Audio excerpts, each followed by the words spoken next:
everyone. Merry Christmas from the Motor City. I'm Karen with City Tour Detroit and welcome. I'm so glad you're inviting me into your living room. I do want to let you know we're going to be walking up Woodward Avenue. Our focus tonight is on the holiday lights. I may throw in a few historic tidbits or that. But if you want to know more about the history of Detroit, you either need to come on one of my tours next year, City Tour Detroit, or you can buy my book, A History Lover's Guide to Detroit. I do just want to show these cute little dogs. I've dubbed them after my grandpups, Rocky and Mona. And we had all these presents up here and we were trying to give them out to people, but everybody was naughty this year. So maybe one of these presents is for you. Are you ready to start on the tour? We're going to head up this way just a little bit. I'm going to talk for a second and then we'll go on. And I do want you guys to, view us favorably. This is the first time that we've been doing these virtual tours. Tour operators have had to pivot, and this is one of those pivots. So we're just bringing you this as a gift from the Motor City. So straight ahead, we're going to be entering Campus Marshes. And it is this beautiful park right in the center, the heart of downtown. So when I was young, Campus Marshes was not here. This statue was like on a little island. There was all kinds of traffic going around it. But Campus Marshes itself, the park does date back to Michigan's early history. This is where militias would train. And during the American Civil War, this is where the various regiments would come and get their colors or their battle flags before they were sent out to different places or to the different battlegrounds that they were heading. So it's played a very important part in Detroit's history. In fact, when President Abraham Lincoln was assassinated after the end of the Civil War, the largest assemblage of Detroiters gathered here. But in the early 2000s, this park was reclaimed, and it's about, I believe, a little bit over an acre. And the area that we're standing on right now, can you imagine just there being sand here? And then there's a container type cocktail bar. So you can sit out here in different lounge chairs and you can have cocktails. But in the wintertime, it becomes this winter wonderland. So let's come here. We have to see the beautiful Christmas tree. This Christmas tree is 60 feet tall. It's a Norway spruce. And there's over 19,000 lights on it. Isn't it lovely?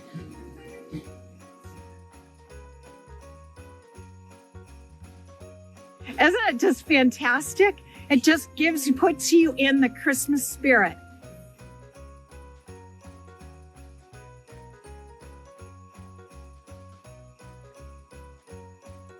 So it is sitting atop a beautiful fountain that has over 100 jets. And in the summertime, when the tree's not on top of it, in the center, there's going to be the jets. And sometimes the spray is over 100 feet tall. So quite beautiful. But you do have the cascading water still here coming down on the side.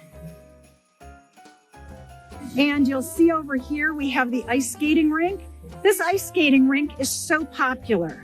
When it was designed after the ice arena at Rockefeller Center in New York City, and it's actually even a little bit bigger in size.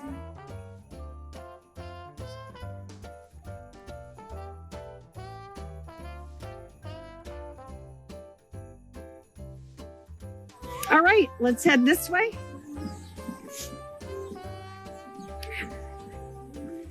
So over to the right, we've got this cool photo of the lion for MGM Grand. Detroit does have 3 casinos. We have the Greektown Casino, we have the MGM Grand, and we have the Motor City Casino.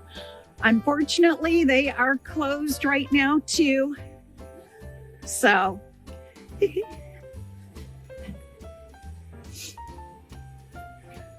so to my right is Monroe Street.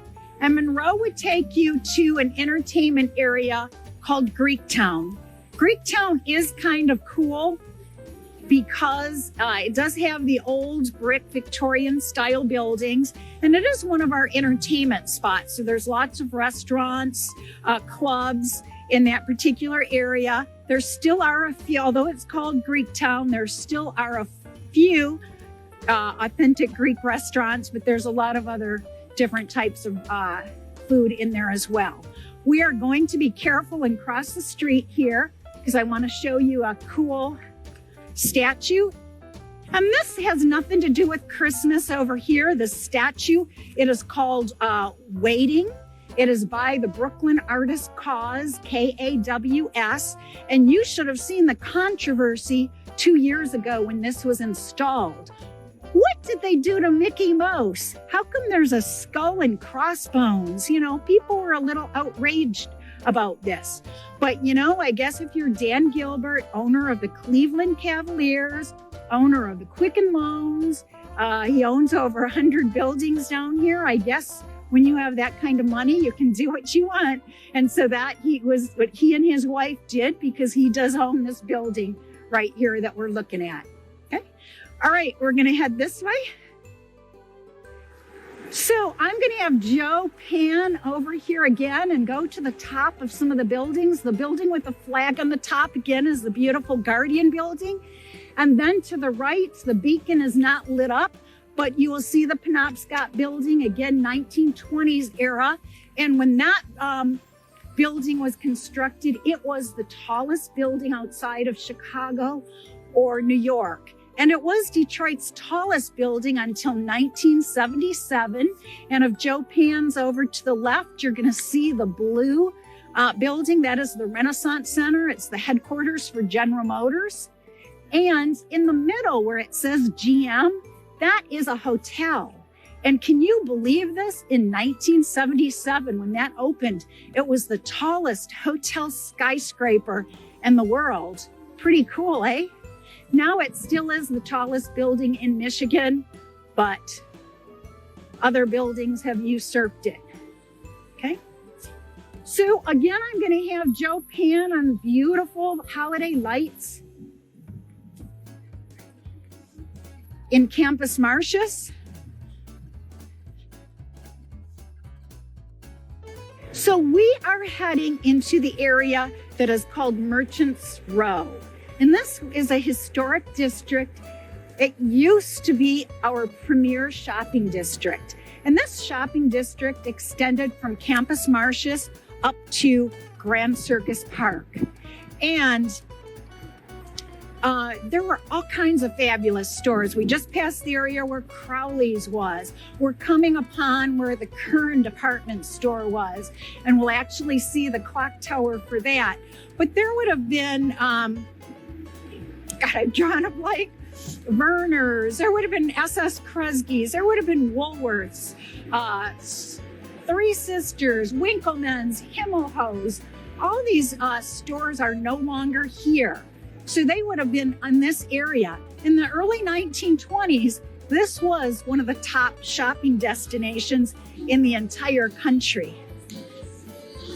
Slowly but surely, we're getting some retail back. And I do want to point out Detroit Water Ice. If any of you are familiar with the author Mitch Albom. Mitch Albom got his start as a sports writer for the Detroit Free Press. Hello. And then he became a columnist. And then he became an author of many books. I'm drawing a blank. I want to say Tuesdays with Maury, People You're Going to Meet in Heaven, etc. Those are the different books that he wrote. But then he started a charity, and this Detroit Water Ice, they sell popcorn, they sell, ice cream-like confections, and all of that is out of this store, and all the proceeds from the store do go to his charities. So coming up here we have the Kern's clock. So back when Kern's department store was here, it was very common for that would be the meeting spot. People would say, let's meet under the Kern's clock. So they did end up saving the clock part and mounted it on this base. So as I mentioned, this was our premier shopping district. Slowly but surely, things are coming back. We've got Under Armour, we've got Nike, Lululemon, Warby Parker. I'll think of more stores as we go. But I know any of the Detroiters who are listening to me talking about the shopping district were wondering, she never mentioned Hudson's. And I didn't. I decided to save it for now, because right across the street is where our beloved department store, J.L. Hudson's, was located. And originally, J.L. Hudson's started back where we saw that Cause statue, but in the late 1800s, it ended up moving to this spot across the street. And eventually, over the years, they kept adding on that it encompassed this entire block. And at one time, at 25 stories tall, it was the tallest department store in the world. And then also it was the second largest in square footage. Macy's in New York would have been number one. So, over the years, Hudson's expanded to the suburbs. And then in the 70s and 80s,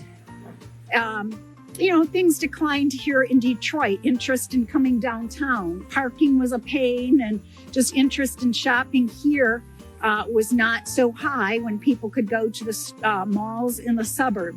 So in the 80s, Hudson's ended up closing. The building was imploded in the 1990s, and some people, came down here for that, and they talk about how the dust just spread for miles when that building was imploded.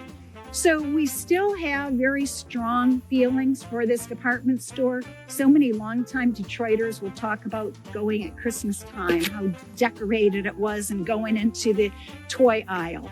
But you can see a rendering across the street. It's going to be a modern mixed-use building. You can see a little rendering, and one of the towers was supposed to be taller than the Renaissance Center, but they have scaled that back a little bit. So I don't know if I mentioned, though, a couple of the stores. S.S. Kresge's, one of the first 5 and dime stores in the country, would have been located in this area. Woolworths. So this was quite the shopping destination. And really, to pay homage to J.L. Hudson's, you actually have the Hudsons Cafe right across. And they're famous for their breakfast foods and their sandwiches. But you can also get the famous J.L. Hudson Maurice salad here as well. One thing that I did want to mention about Hudson's was in the 1920s, they actually installed this gigantic flag on the front of the building. And that flag ended up being retired to the Smithsonian. Now, I think the Smithsonian sent it on elsewhere, but to a repository of flags. I can't remember the name right now. Sorry about that. But kind of cool history. And then here's Moose Jaw with a cool little Detroit mural, birthplace of French kissing, probably. And I guess this is as good of a time to talk just a little bit about Detroit's history. Of course, the Native Americans were in this area. And archaeologists say that, date Native Americans' time here at least 1,000 years. And then, more of the recent tribes would have been the Odawa, the Ottawa, the Potawatomi. They would have been present at the time European explorers came here. And the French ended up claiming this area in 1701. The British ended up claiming it in 1763. It became part of the United States on paper in the 1780s, and more officially a few years later. And we've been part of the United States ever since, except in 1812 when we were lost to British again for 1 year. Okay, so a little bit of history. So that's where the little thing about French kissing, and Detroit is a French word. Detroit, it means the strait.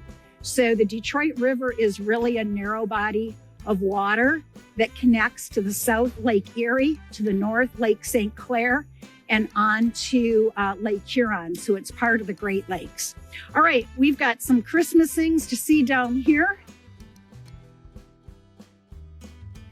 So across the street, you're going to see the Shinola Clock on the corner.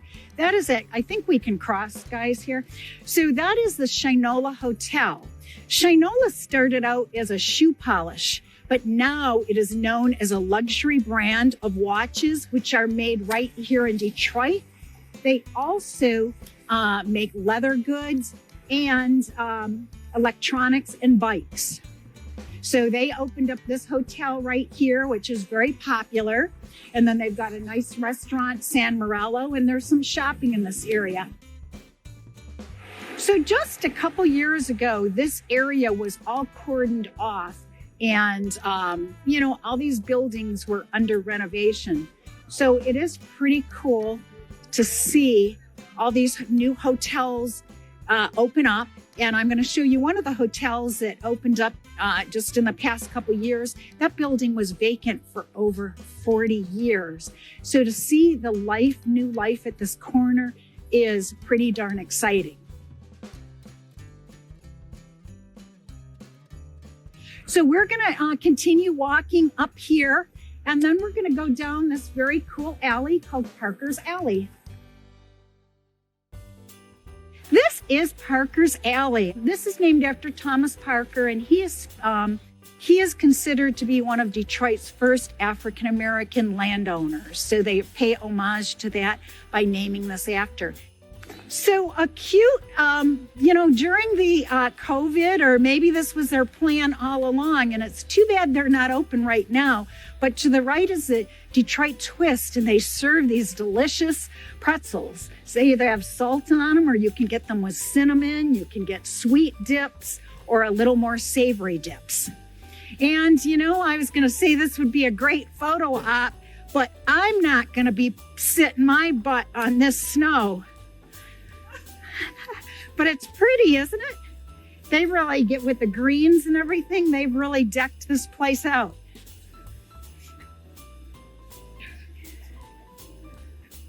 All right, we're gonna pick up the pace a little bit. So down here, we do have the locks just like in Paris. So you can purchase one of those locks inside the Shinola Hotel. And on the other side are different stores, Madewell. I can't remember a couple of the other ones. But down here we have like the Lip Bar, flower shop, and that. So little curated stores. But then we also have the Brakeman, which is a beer hall, Drought. If you like the fresh pressed juices.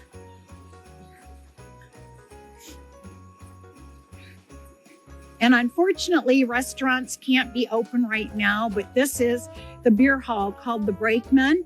And adjacent to it is a little place called Penny Red's with some of the greatest hot chicken sandwiches.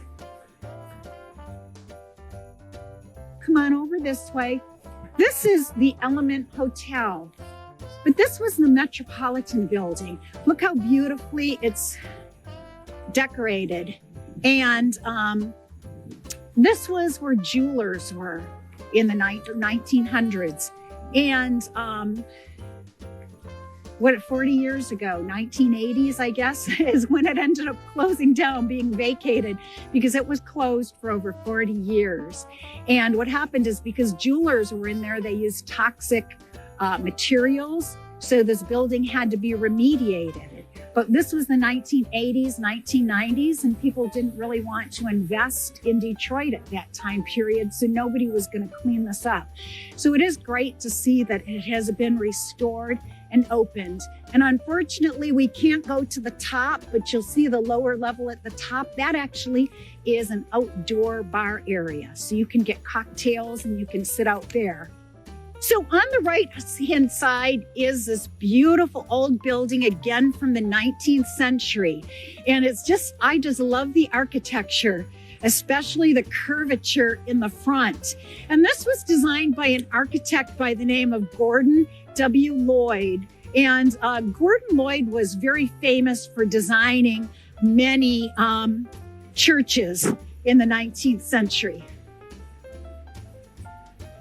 And it was a it was a John Varvatos store, the designer, famous designer, but he did file bankruptcy. So fingers crossed he is going to be able to reopen because he's got some very cool music themed clothing.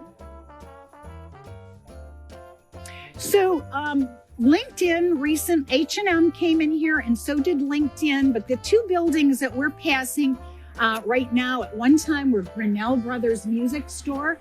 At one time, that was the largest distributor of pianos in the entire world. And it became a very famous music store as well. And also Sanders Candy. You know how every city has their unique chocolatier? Well, Sanders was ours. And people just used to love to go there for chocolate or the hot fudge cream puffs. You know, they had the little lunch counter. And, you know, you still can get Sanders candy today. It still is made, but the original Sanders ended up going out of business. And then this is going to be a new residences here, but this was Himmelhaus department store at one time. And it was very upscale, and you can tell by the entryway. This is called the Aloft Hotel, but it really is the David Whitney building. And the David Whitney building, longtime Detroiters remember going to their doctor's office here. You know, we're going to go up. I want you to take a photo of these windows because this is a Christmas tour. So the David Whitney building, as a longtime Detroiters will equate this with going to the doctor, the dentist. This was a medical professional building.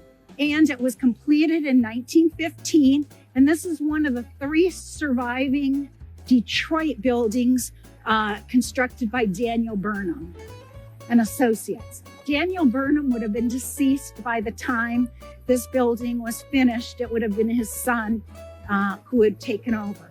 So they do have Finding Light. It's an art installation. We're going to go take a quick peek inside here. But I love coming in here because I think they do such a beautiful job decorating. So inside, we're going to see a beautiful skylight. We're going to see terracotta marble and some just very elegant gold leaf. One thing I do want to point out here too is this building, the restoration of it, they did receive the Governor's Award for Historic Preservation, because when you go inside, you'll see how the beautiful detail and how they preserved this. Okay, be careful on this floor, you guys. And then this is David Whitney right here, David Whitney Jr., whom the building is named after. He did pass away in 1900, so it would be his heirs who ended up having this building constructed. But he made his fortune in lumber and then real estate. And up north on Woodward Avenue, there's a beautiful mansion that was his house that is a restaurant today.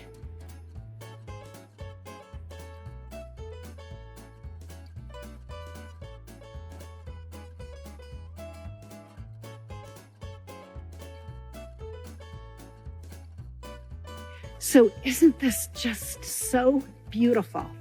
So today this is a hotel, but then there's also some residences here as well. But just look at how beautiful and ornate this is. So we can come on in here too and just take a photo of some of the art. And then this is just a lounge area. You know, the guests here can get a cocktail from across the way, bring it in here, nicely social distanced.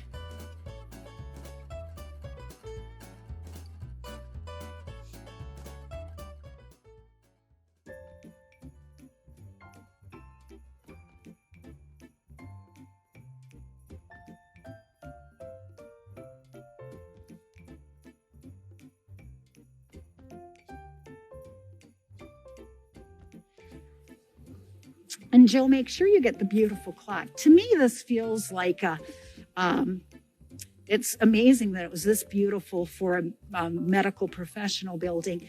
It reminds me of being like on a fancy ship like the Titanic or something. Yes. And then did you get the skylight at the top, the ceiling?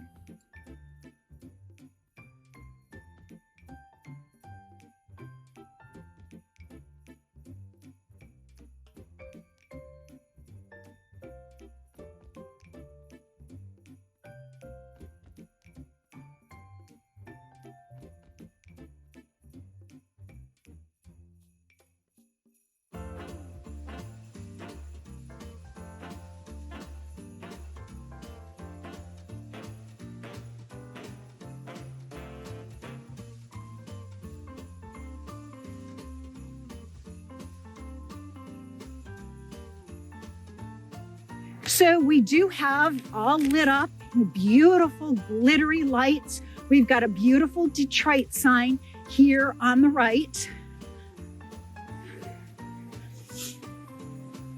And then we do have some pretty Christmas lights here as well. And this little walkway is taking you to a fountain. Of course, it's not working right now in the winter, but that is the Edison Fountain. And Thomas Edison, the inventor, was here at the unveiling in 1929, and that was the 50th anniversary. It was called the Golden Jubilee of Light, and they were celebrating 50 years of the invention of his electric lamp. So it looks very pretty here. And of course, you see the glittering letters over there, Detroit. Can I hear everybody say, "Yay, Detroit"? Yay, Detroit! Awesome.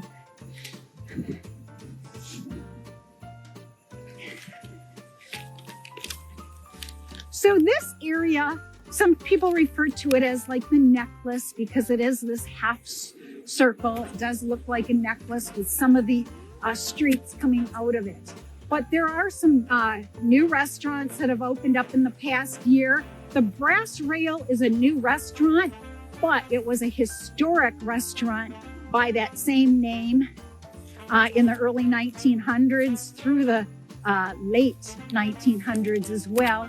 The Royce, Rusted Crow, Twisted Rooster, something I can't remember the name of the restaurant down that street. So there are a few places that have opened up right now. All right, we're going to cross the street here. And if you look off to the right, okay, we have to be careful. These cars aren't really watching for us. Across the street, Essentia United Methodist Church. This is another one of Gordon W. Lloyd's designs. And there's some history here. Dr. Martin Luther King Jr. was friends of the pastor there, so he spoke from the pulpit.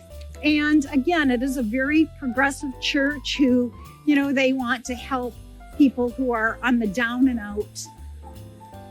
And then across the street, you see the lights over there. That is Comerica Park. Hopefully we're going to be able to get a close-up here of some of the giant tigers.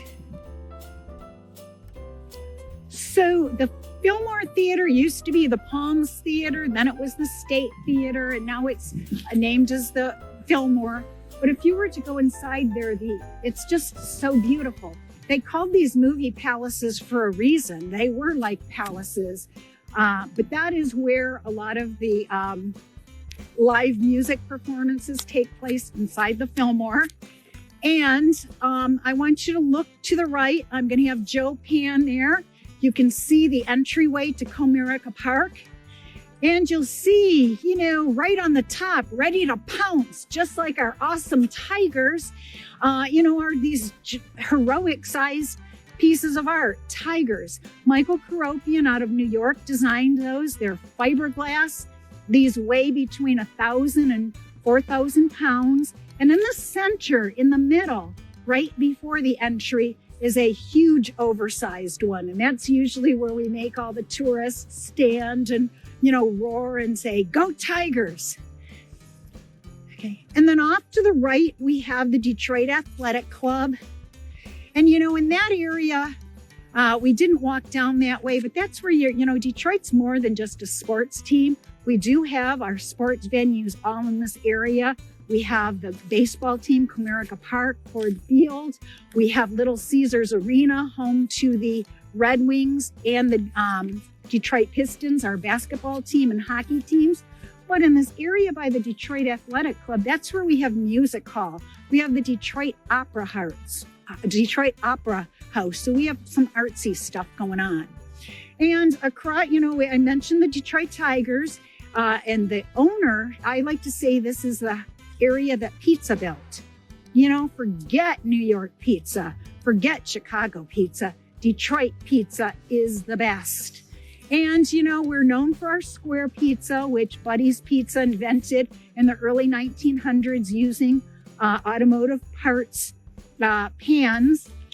But Little Caesars is one of the big franchises here in the country. And they're completing their headquarters across the street. And it's kind of hard to see in the dark, but look at that glass. It's in shape of triangles, like slices of pizza. So 50 years from now, when somebody else is doing a walking tour of Detroit, they're going to rave about the Guardian building, but then they're going to be talking about this glass here too. Don't you think? All right, one more stop down here. We're going to the Fox Theater. Then we have a friend of ours, another gal from another tour company. We're going to give her some cred. She has a van, so she's picking us up, and we're going to drive quickly to our very last light spot. How does that sound? So again, you can, to the right, this is the main entry. So you can see the tiger. So I want everybody putting their paw up and saying, roar. I want you to roar.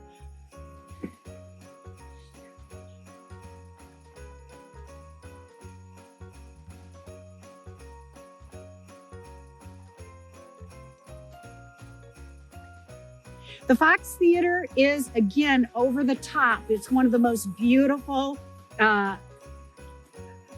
performance venues in the world. It really was a movie theater when it opened up in 1929. But now this is where you see a lot of the live performances take place here. And there would be all kinds of Christmas specials going on here right now. All right. I think we can cross. So again, Little Caesars owns this. This is their headquarters. They own the Detroit Tigers. They own the Detroit Red Wings. They were the ones who restored the Fox Theater in the 1980s. Music or movie theaters all across the country went out of favor. Luckily, this one never closed. So it was in bad shape, but not as bad as others. So we're going to come over this way. Let's walk down this way. And this is the children's tree. And the children's tree was really decorated by a community organization that recruited families to decorate this.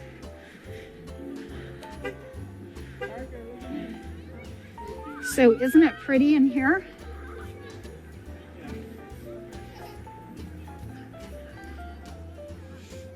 It is closed right now, but to the left we have a restaurant called Lumen, and they do have the little igloos. Most of the restaurants now are open, say Thursdays, Fridays, Saturdays, some of them even Wednesday. But with COVID and that, they do have the limited hours going on. But unfortunately, they can sit outdoor in these igloos. You can't go inside here in Michigan. So let's take a little walk through.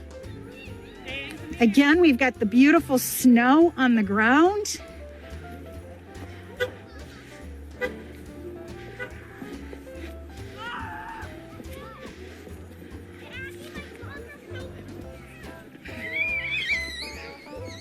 See if we can make not all that good, but there, for those of you in hot climates. All right, Jaden's got a better. All right, here's our cup of hot chocolate. We've got our little gingerbread village. But I want to take you back this way to my favorite ones. It's great to see all these kids around here playing. You're fine.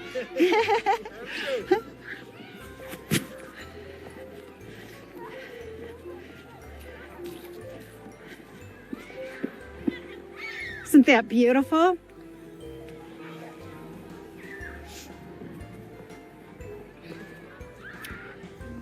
And I'm just going to ask Joe to slowly go around. And then also in the background, you're going to get some of the downtown area. You're going to get the book tower in here, which is under renovation, or restoration, I should say. You're all right. Merry Christmas. So in the distance, that tall building that's all lit up, that is Book Tower. Again, that is circa 1920s. I want to say 1926. And it is under renovation in the next year or so. It should be complete. So that will be exciting. And then you can see a little bit of, to the right, you can see the Weston Book Cadillac. And when that hotel opened up in 1924, it was the tallest hotel in the world. To the right of it. Oh, yes, okay. So we're just going to take you around a little bit, show you some of the lights, and then we're going to, I'll sing a Christmas carol. I'm just kidding. I don't know. Can you guys sing?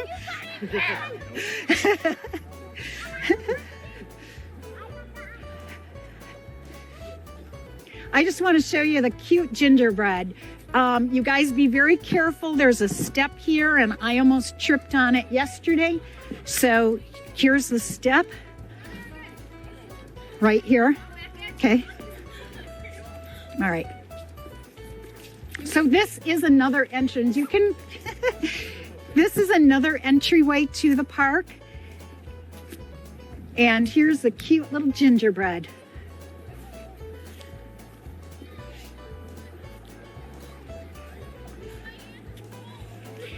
And with that, ladies and gentlemen, boys and girls, people from all over, thank you so much for tuning in tonight. I hope you enjoyed this lights tour of Detroit.